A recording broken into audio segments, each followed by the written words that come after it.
Hey, what's going on YouTube?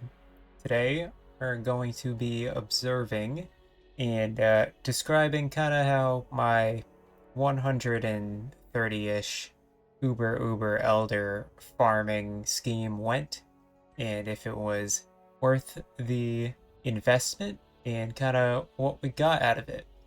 So I put in about 160, 170 divines into the fragments to get this farm together.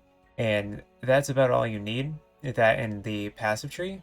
I'll put the passive tree on the screen right here that I used. But basically, you just want to throw all your nodes up to the top and fill out the Uber Shaper nodes.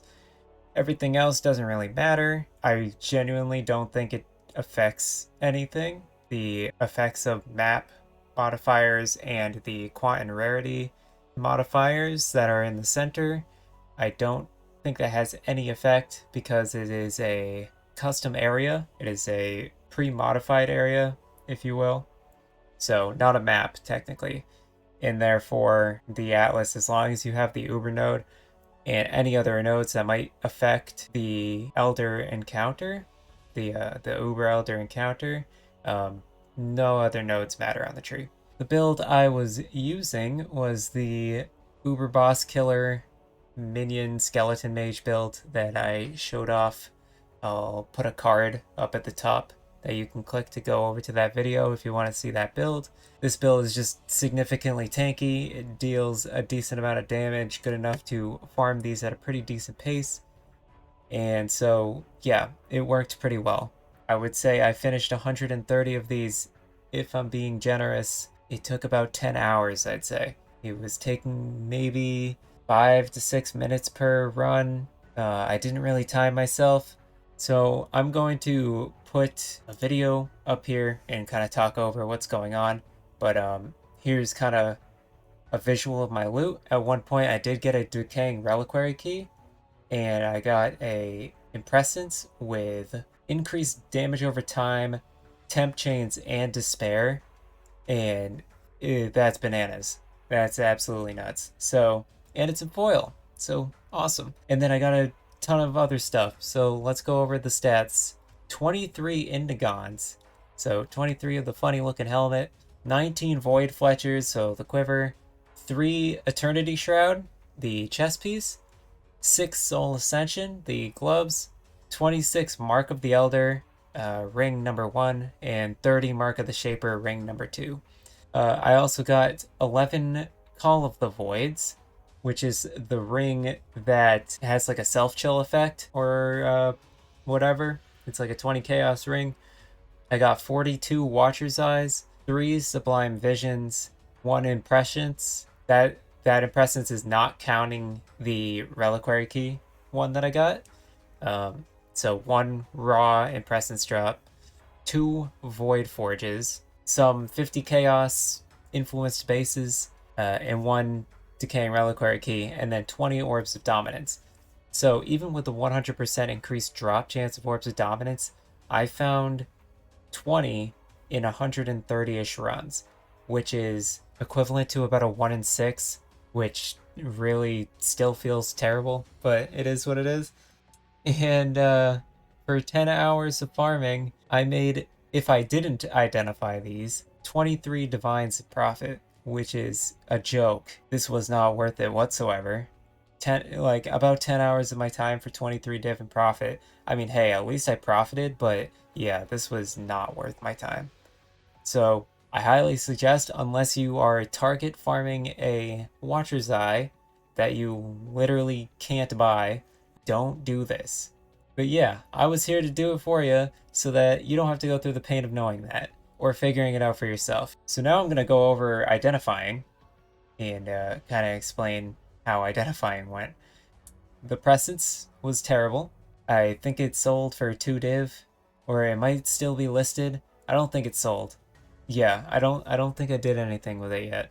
I think it's still in my stash tab, honestly. Yeah, the impressance was bad. All 3 Sublime Visions, I mean, you'll see in a second here. But yeah, I think my best was Purity of Ice. And it was not great. I got a vitality one. The vitality one was really bad. I think it's the worst one you can get, actually. And then last but not least, we got a haste one. Okay, so the haste one was the most. But yeah, still nothing, really. As for Watcher's Eyes, I'll save you the slow process here. Nothing crazy. Kind of wish I didn't identify them. Although my highest Watcher's Eye that I did identify was worth about 48 divines, I think, is what and that is sold. I'm saying the one that has sold for the most was 48 divines, and I literally don't remember what it was. Yeah, nothing earth shattering. For that 148 divine Watcher's Eye, I got a ton of Watcher's Eyes that I'm not gonna ever be able to sell because they're all bad modifiers. So yeah, it kind of didn't. I would say for the amount of Watcher's Eyes that I got that are not gonna be able to sell, this 148 divine one did not cover it.